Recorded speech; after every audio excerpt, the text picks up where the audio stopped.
नमस्कार, मैं वैदेही भार्गव और आज मेरे साथ है मेरी सहयोगी मान निधुवंशी।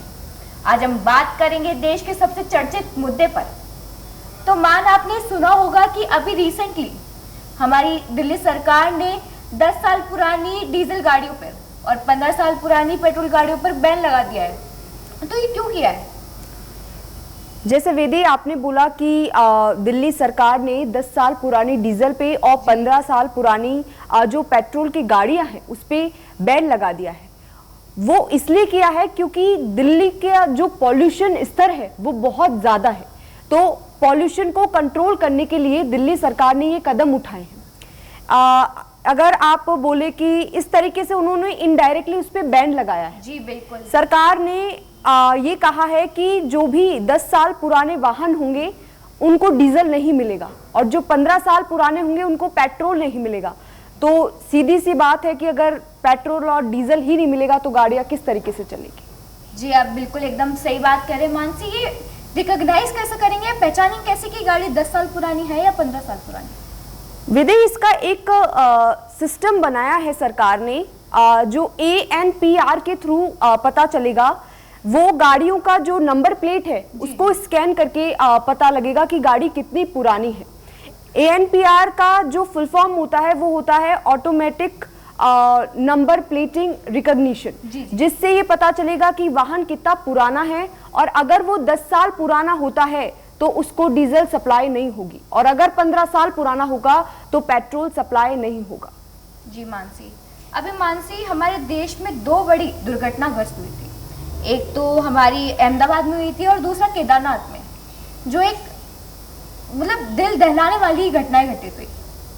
जो इसके पीछे का रीजन था वो था टेक्निकल इशू जिसे हम कहते हैं। तो ये जब गाड़ियों पर हमारी प्रशासन बैन लगा सकती है तो ये एयरक्राफ्ट से क्यों नहीं? विदय, आपकी बात बिल्कुल सही है, क्योंकि अगर हम देखें कि एक मध्यम वर्गीय परिवार जो है वो एक गाड़ी खरीदने में बहुत समय लगाता है और उसका एक सपना होता है कि वो गाड़ी खरीदे और उसकी EMI चुकाते चुकाते भी 15 साल हो जाते हैं और सरकार ने 15 साल की गाड़ियों को बैन कर दिया। तो अगर हम दूसरी साइड देखें, जैसा आपने कहा कि केदारनाथ में जो प्लेन क्रैश की जो एक इंसिडेंट सामने आया है और अहमदाबाद का इंसिडेंट सामने आया है, तो अगर प्लेन भी अगर 10 साल पुराने हैं तो सरकार को उन पे भी बैन लगाना चाहिए। क्योंकि अगर इस तरीके से तो यही सामने आता है कि क्योंकि प्लेन जो है वो बड़े उद्योगपतियों के हैं, इसलिए सरकार जो है वो 10 साल पुराने प्लेनों पे बैन नहीं लगा रही है। और दूसरी तरफ एक बेचारे मध्यम वर्गीय परिवार है जो 15 साल तक EMI चुकाते चुकाते गाड़ी लाते हैं, तो उन पे बैन लगाना क्या ये सही है? हमारी प्रशासन जैसे गाड़ियों पर बैन लगा रही है, उसी प्रकार उनको एयरक्राफ्ट से भी बैन लगाना चाहिए। उस पर भी ध्यान देना चाहिए कि उनके इंजन को मेंटेनेंस चाहिए। ऐसा नहीं है कि भाई जो 10 साल पुरानी गाड़ियां हैं वो सही नहीं हो सकती, सही वो भी हो सकती, उनको भी मेंटेनेंस की जरूरत होती है। जब आप ये कह रहे हैं कि भाई हमारा प्लेन तो नया ही था, तो आप ये क्यों नहीं कह सकते कि हमारी गाड़ी को हम मेंटेनेंस देकर उसको सही कर सकते हैं? जी बिल्कुल।